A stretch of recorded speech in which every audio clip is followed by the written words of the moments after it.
हरे कृष्णा। वसुदेवसुतं देवं कंसचारूढमर्दनं देवकी परमानन्दं कृष्णं वन्दे जगद्गुरुं। त्वमेव माता च पिता त्वमेव बन्धुश्च सखा त्वमेव विद्या द्रविणं त्वमेव सर्वं देव। हरे कृष्णा कृष्णा कृष्णा हरे हरे, हरे राम राम राम हरे हरे। तो आज का जो हमारा टॉपिक है, जाति जन्म से मानी जाए या कर्म से। ऊंच नीच योनियों में जितने भी शरीर मिलते हैं वे सब गुण और कर्म के अनुसार ही मिलते हैं।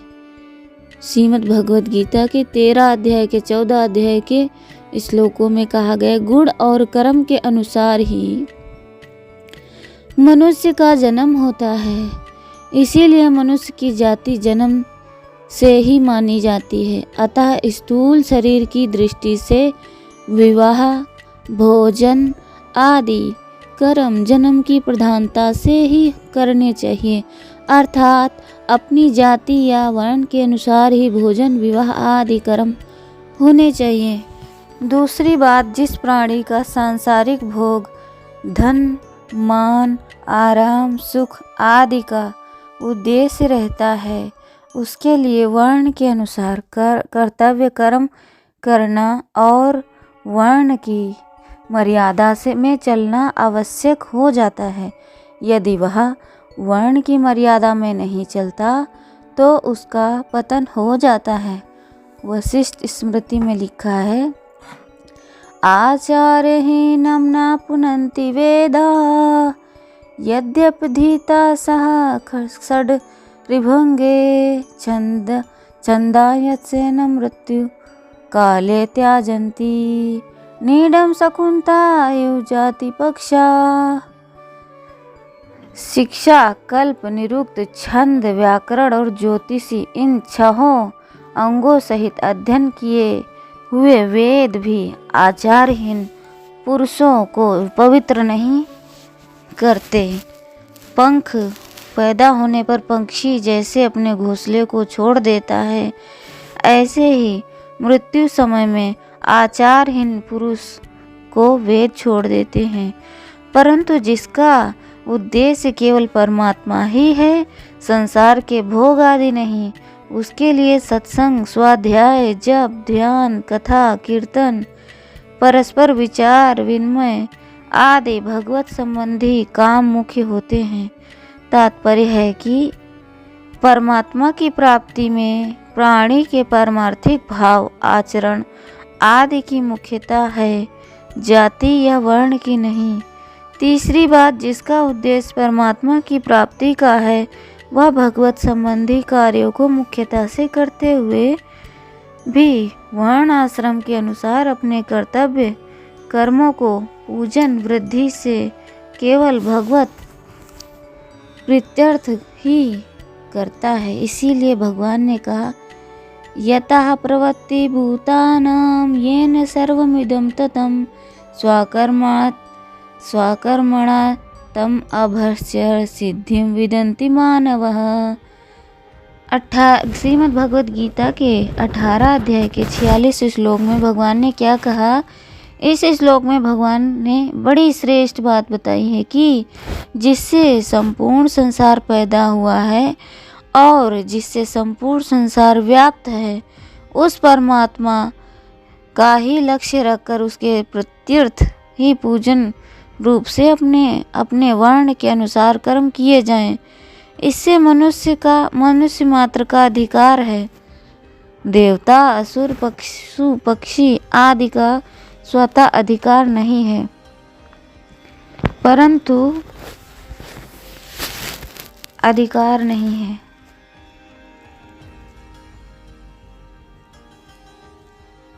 परंतु उनके लिए परमात्मा की तरफ से निषेध नहीं, कारण कि सभी परमात्मा का अंश होने से परमात्मा की प्राप्ति के लिए सभी अधिकारी हैं। प्राणी मात्र का भगवान पर पूरा अधिकार है।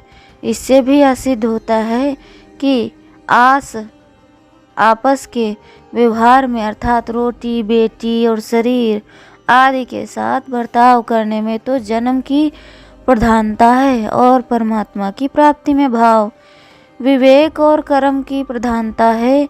इसी आशय को लेकर भगवत करने को कहा है। जिस मनुष्य के वर्ण को बताने वाला जो लक्षण कहा गया है वह यदि दूसरे वर्ण वाले में भी मिले तो उसे भी उसी वर्ण का समझ लेना चाहिए।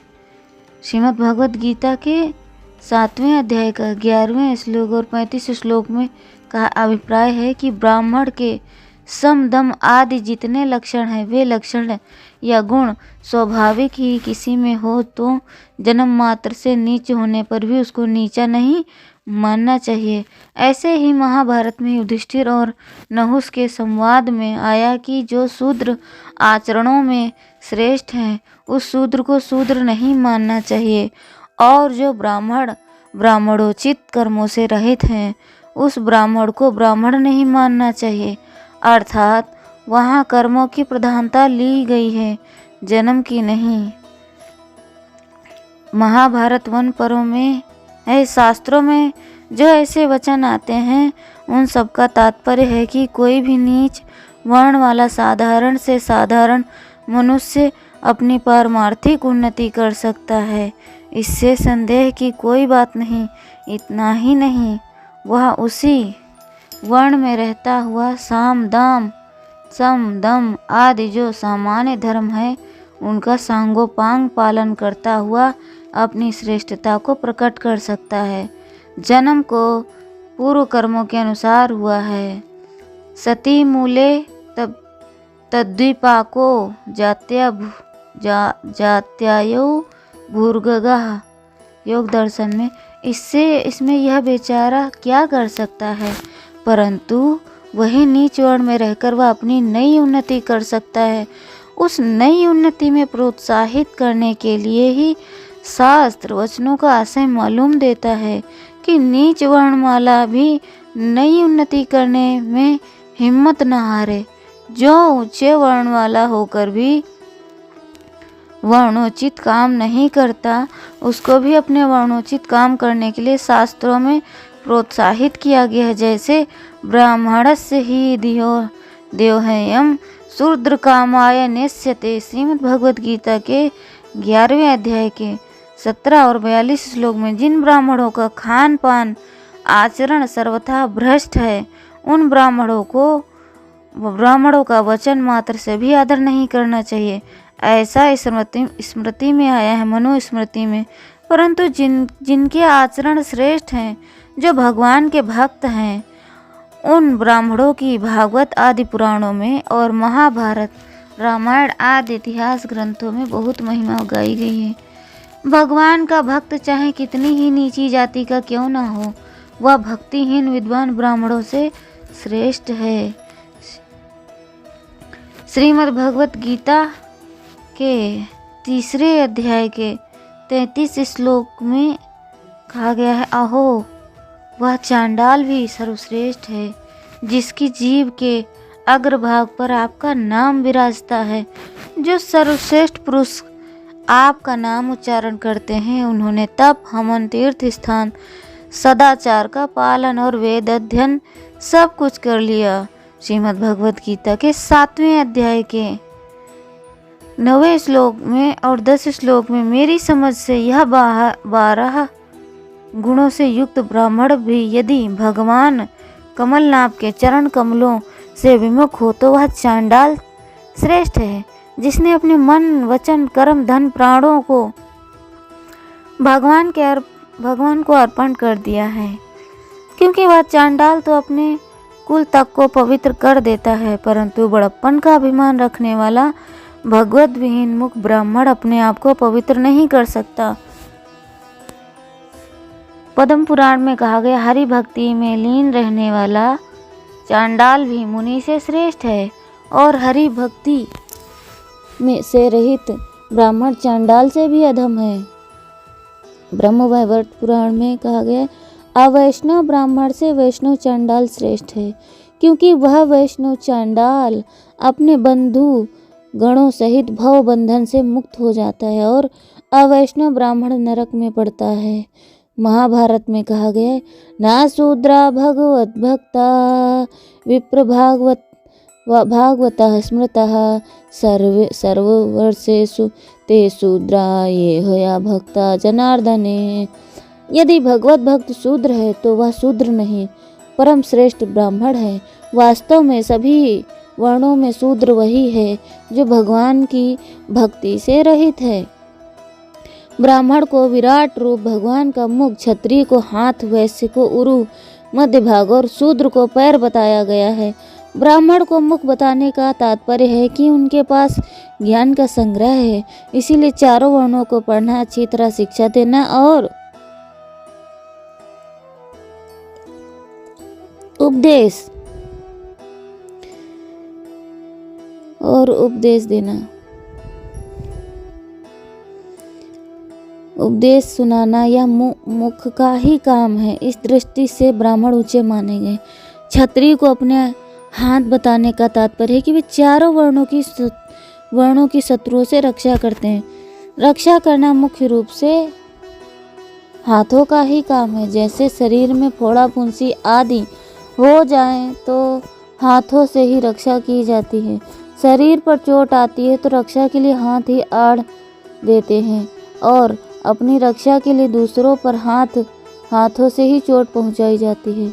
आदमी कहीं गिरता है तो पहले हाथ ही टीकते हैं, इसीलिए क्षत्रिय हाथ हो गए।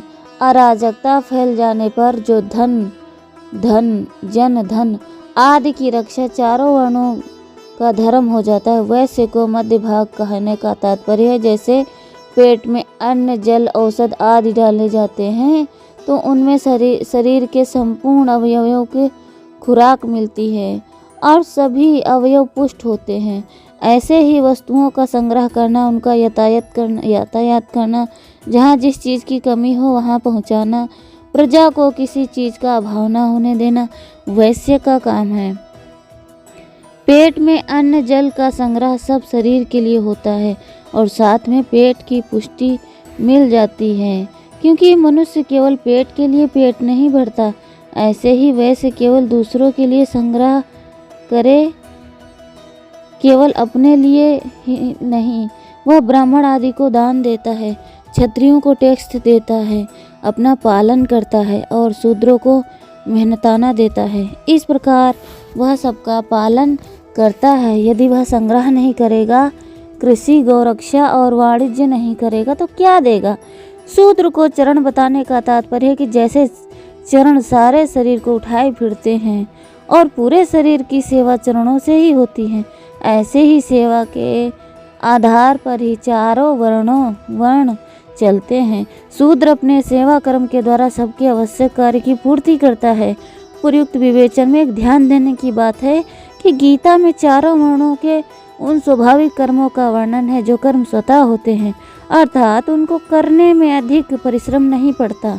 चारों वर्णों के लिए और भी दूसरे कर्मों का विधान है, उनको स्मृति ग्रंथों में देखना चाहिए और उनके अनुसार अपने आचरण बनाने चाहिए। यही बात गीता जी ने कही है।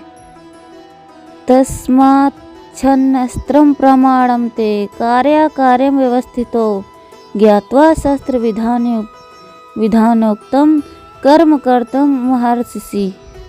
अतः तेरे लिए इस कर्तव्य और अकर्तव्य की व्यवस्था में शास्त्र का ही प्रमाण है। ऐसा जानकर तू इस लोक में शास्त्र विधि से नियत कर्म करने योग्य है। वर्तमान में चारों वर्णों में गड़बड़ी आ जाने पर यदि चारों वर्ण समुदायों को इकट्ठा करके अलग अलग समुदाय अलग अलग समुदाय में देखा जाए तो ब्राह्मण समुदाय में सम दम आदि गुण जितने अधिक मिलेंगे उतने क्षत्रिय वैश्य और शूद्र समुदाय में नहीं मिलेंगे। क्षत्रिय समुदाय में शौर्य तेज आदि गुण जितने अधिक मिलेंगे उतने ब्राह्मण वैश्य और शूद्र समुदाय में नहीं मिलेंगे। वैश्य समुदाय में व्यापार करना, धन का उपार्जन करना, धन को बचाना, धन का बका ऊपर से ना दिखने देना आदि गुण जितने अधिक मिलेंगे उतने ब्राह्मण, क्षत्रिय और शूद्र समुदाय में नहीं मिलेंगे। शूद्र समुदाय में सेवा करने की प्रवृत्ति जितनी अधिक मिलेगी उतनी ब्राह्मण, क्षत्रिय और वैश्य समुदाय में नहीं मिलेगी।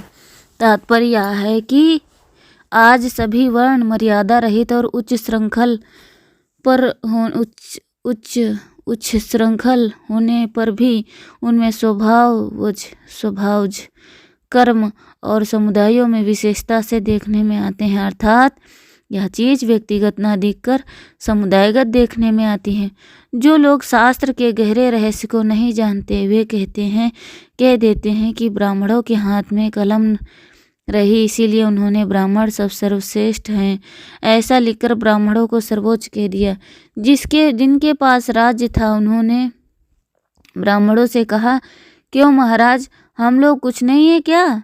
तो ब्राह्मणों ने कह दिया, नहीं नहीं, ऐसी बात नहीं है, आप लोग भी हैं, आप लोग 2 नंबर में हैं। वैश्यों ने ब्राह्मणों से कहा, क्यों महाराज, हमारे बिना कैसे जीविका चलेगी आपकी?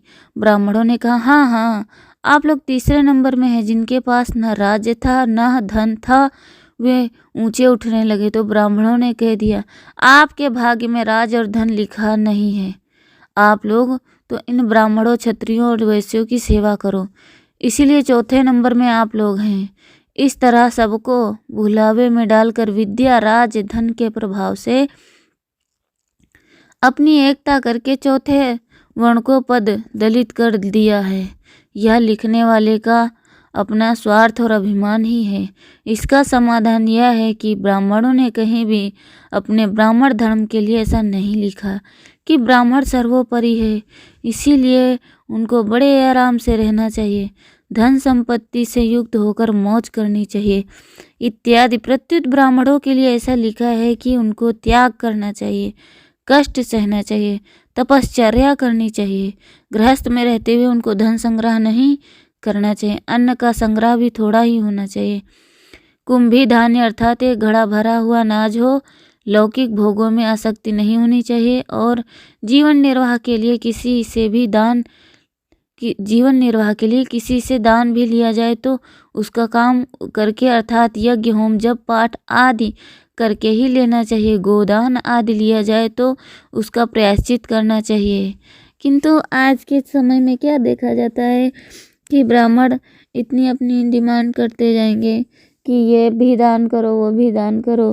तो यहाँ पे स्पष्ट रूप से लिखा है कि अगर आप किसी का धन लेते हैं या दान में कुछ भी लेते हैं तो उसका प्रायश्चित करना चाहिए। अगर गोदान लिया जाए तो उसका प्रायश्चित करना चाहिए। यदि कोई ब्राह्मण को श्राद्ध का निमंत्रण देना चाहे तो वह श्राद्ध के पहले दिन दे, जिससे ब्राह्मण उसके पितरों को अपने में आवाहन करके रात्रि में ब्रह्मचर्य और संयम पूर्वक रह सकें। दूसरे दिन वह यजमान के पितरों का पिंडदान तर्पण ठीक विधि विधान से करवाए। उसके बाद वहाँ भोजन करें। निमंत्रण भी एक ही यजमान का स्वीकार करें और भोजन भी एक ही घर का करें। श्राद्ध का अन्न खाने के बाद गायत्री जप आदि करके शुद्ध होना चाहिए। दान लेना, श्राद्ध का भोजन करना ब्राह्मण के लिए ऊंचा दर्जा नहीं है। ब्राह्मण का ऊंचा दर्जा त्याग में है। वे केवल यजमान के पितरों का कल्याण करने की भावना से ही श्राद्ध का भोजन और दक्षिणा स्वीकार करते हैं, स्वार्थ की भावना से नहीं। अतः यह भी उनका त्याग ही है। ब्राह्मणों ने अपनी जीविका के लिए ऋण, अमृत, मृत, सत्यानृत और प्रमत ये 5 विकृतियां बताई हैं। ऋणामृताभ्यम जीवेतु मृतेन प्रवत्तेन वा सत्यानृता भावापि वा न सवृत्त्या कदाचन। मनुस्मृति के 4 अध्याय का 4था श्लोक। ऋत, अमृत व्रत, प्रवत, सत्याव्रत, इनमें से किसी भी वृत्ति से जीवन निर्वाह करें, परंतु स्वान वृत्ति अर्थात सेवा वृत्ति में कभी भी जीवन निर्वाह ना करें। नंबर 1, ऋत वृत्ति सर्वोच्च वृत्ति मानी गई है। इसको शिक्षलोक्ष या कपोत वृत्ति भी कहते हैं। खेती करने वाले खेत में से धान काट कर ले जाएं, उसके बाद वहाँ जो अन्न, उमी, सिट्टी आदि पृथ्वी पर गिर पड़ा तो वह भूदेव ब्राह्मणों का होता है, अतः उनको चुनकर अपना निर्वाह करना यह शिलोक्षवृत्ति है। अथवा धान्य मंडी में जहाँ धान्य तौला जाता है वहाँ पृथ्वी पर गिरे हुए दाने भूदेव के होते हैं, अतः उनको चुनकर जीवन निर्वाह करना कपोत वृत्ति है। नंबर 2, बिना याचना किए और बिना इशारा किए कोई यजमान आकर देता है तो निर्वाह मात्र की वस्तु लेना अमृत वृत्ति है। इसको अयाचित वृत्ति भी कहते हैं। नंबर 3, सुबह भिक्षा के लिए गांव में जाना और लोगों को वार, तिथि, मुहूर्त आदि बताकर इस रूप में काम करके भिक्षा में जो कुछ मिल जाए उसी से अपना जीवन निर्वाह करना मृत वृत्ति है। नंबर 4, व्यापार करके जीवन निर्वाह करना सत्यानुवृत्ति है। उपयुक्त चारों वृत्तियों से जीवन निर्वाह ना हो तो एक बैल से हल ना चलाएं, धूप के समय हल ना चलाएं, यदि आदि यह प्रमच्च वृत्ति है। उपयुक्त वृत्तियों में से किसी भी वृत्ति से निर्वाह किया जाए उसमें पंच महायज्ञ, अतिथि सेवा करके यज्ञ शेष भोजन करना चाहिए। ब्राह्मण और क्षत्रियों के लिए यह निषेध आया है कि वह स्ववृत्ति अर्थात सेवा वृत्ति कभी ना करें। स्ववृत्त्या कदाचन स्ववृत्ति विख्याता तस्मात् परिवर्जयेत। मनुस्मृति में वास्तव में सेवा वृत्ति का निषेध किया गया है।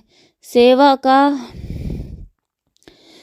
का नहीं, माता पिता की तरह से नीच वर्ण की नीची से नीची सेवा कर सकते हैं।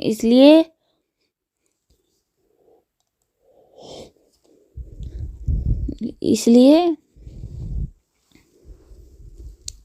वृत्ति की निंदा की गई है। मान बढ़ाई, उपार्जन आदि स्वार्थ के लिए सेवा करने की निंदा है, स्वार्थ का त्याग करके सेवा करने की निंदा नहीं। श्रीमद् भगवद गीता पर विचार करते हैं तो ब्राह्मण के लिए पालनीय जो 9 स्वाभाविक धर्म बताए गए हैं उनमें जीविका पैदा करने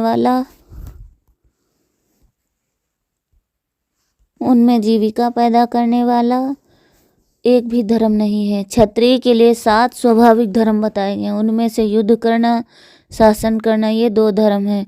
जीविका पैदा करने वाले वैश्य के लिए 3 धर्म बताएंगे, खेती, गौरक्षा और व्यापार, ये तीनों ही जीविका पैदा करने वाले हैं। शूद्र के लिए एक ही सेवा धर्म बताया गया जिसमें पैदा होती है। शूद्र के लिए खान पान, जीवन निर्वाह आदि भी बहुत छूट दी गई है। भगवान ने कहा स्वे स्वे कर्मण्यभिरता संसिद्धिं लभते। कितनी विचित्र बात बताई है। सम, दम आदि 9 धर्मों के पालन से ब्राह्मणों का जो कल्याण होता है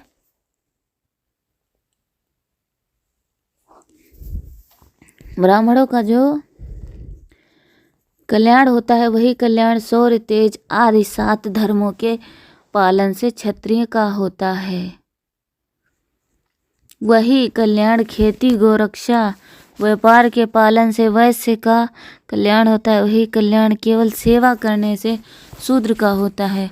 आगे भगवान ने एक विलक्षण बात बताई है कि ब्राह्मण, क्षत्रिय, वैश्य और शूद्र अपने अपने वर्णोचित कर्मों के द्वारा परमात्मा का पूजन करके परम सिद्धि को प्राप्त हो जाते हैं। स्वकर्मा तम भ्याचर्य सिद्धिं विदन्ति मानवाः। 18 अध्याय के 46वें श्लोक में। वास्तव में कल्याण वर्णोचित कर्मों से नहीं होता, प्रत्युत निष्काम भाव से पूजन से होता है। शूद्र का तो स्वाभाविक कर्म है परिचयात्मक, अर्थात पूजन है। उसका पूजन केवल पूजन के द्वारा होता है, अर्थात उसके द्वारा दुगनी पूजा होती है, इसीलिए उसका कल्याण जल्दी होगा, उतनी जल्दी ब्राह्मण आदि का नहीं। शास्त्र शूद्र का तो स्वाभाविक कर्म ही परिचयात्मक होता है, अर्थात उसके द्वारा दुगनी पूजा होती है, पूजन होता है, अर्थात उसके द्वारा दुगनी पूजा होती है, इसीलिए उसका कल्याण जितनी जल्दी होता होगा उतना जल्दी ब्राह्मण आदि का नहीं होगा। शास्त्रकारों ने उद्धार करने में छोटे को ज़्यादा प्यार दिया है, क्योंकि छोटा प्यार का पात्र होता है और बड़ा अधिकार मात्र का होता है। बड़े पर चिंता फिक्र ज़्यादा रहती है, छोटे पर कुछ भी भार नहीं रहता। शूद्र को भाव रहित करके उसकी जीविका बताई गई है और प्यार भी दिया गया है। वास्तव में देखा जाए जो वर्ण आश्रमों में जितना ऊंचा होता है उसके लिए शास्त्रों के अनुसार उतने ही कठिन नियम होते हैं। उन नियमों का सांगोपांग पालन करने में कठिनता अधिक मालूम देती है, परंतु जो वर्ण आश्रम से नीचा होता है उसका कल्याण सुगमता से हो जाता है। इस विषय में विष्णु पुराण में एक कथा आती है कि एक बार बहुत से ऋषि मुनि मिलकर श्रेष्ठता से निर्णय करने के लिए भगवान वेद व्यास जी के पास गए। व्यास जी ने